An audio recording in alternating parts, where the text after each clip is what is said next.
कोई किसी पंछी के पंख काट दे और फिर बोले कि मैं उससे प्यार करता था, वो मुझसे दूर न चला जाए, इसलिए मैंने उसके पंख ही काट दिए।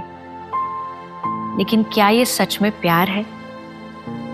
प्रेम का मतलब है कि उनको जीने की आजादी देना, अपने से बांध करके कैद में रखना।